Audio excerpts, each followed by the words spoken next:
না আচ্ছা, আপনি এটা কি করতেছেন কাকা? জল ওষুধ মারতেছে বুড়িখানা কেন? বুড়িখানা তাহলে এগুলো কি বুড়িখানা করে একটা আছে ছোট্ট, জি জি জি আরেকটা আছে বড়, এরকম বড়, জি। ওটার মধ্যে এখন এগুলো কি কি দিচ্ছেন আপনি এখানে?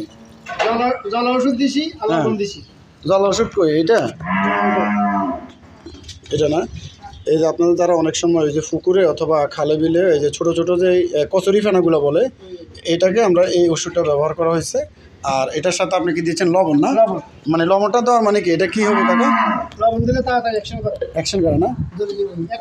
যারা দিতে চান তাহলে আসলে উনি অনেক অভিজ্ঞ, আজকে প্রায় দীর্ঘ 20-30 বছর উপর উনি এখানে জব করে। রোদ দিলে আসলে অনেক অনেক অভিজ্ঞ লোক। হ্যাঁ, যদি রোদ হয়, রোদ দিলে 1 ঘন্টা সময় এলে 1 ঘন্টার ভিতরে ইনশাল্লাহ মানে কমপ্লিট না? 1 ঘন্টা সময় এলে বাস, এর মেঘ হইলে অসুবিধা নেই। আচ্ছা আচ্ছা আচ্ছা, তাহলে এগুলো এখন স্প্রে করে দেবেন।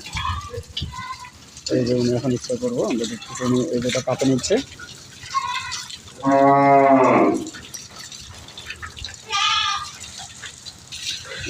এই যে কাপড় নিয়ে শুরু হলো, আমরা এখন যাবো ওনার সাথে। এই যে উনি এখন এই যে এগুলোর মধ্যে দিচ্ছে,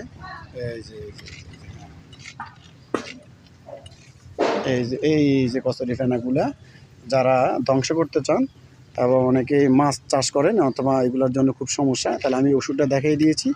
এবং তার সাথে সাথে আপনি ওই যে লবণ দিবেন, লবণ সাথে দিলে তাহলে দ্রুত এটাকে নাকি মজে ফেলে। আসলে উনি অনেক অভিজ্ঞ লোক। এই যে আপনারা দেখেন, এই যে। তো এই সবাইকে ধন্যবাদ, অনেকে যারা আমার এই ভিডিওটা দেখছেন, মানে দয়া করে আমাকে ফলো করবেন এবং আমাকে শেয়ার দিবেন এবং পাশে থাকবেন। আমি আপনাদের পাশে থাকবো ইনশাল্লাহ। আসসালামু আলাইকুম রহমতুল্লাহ।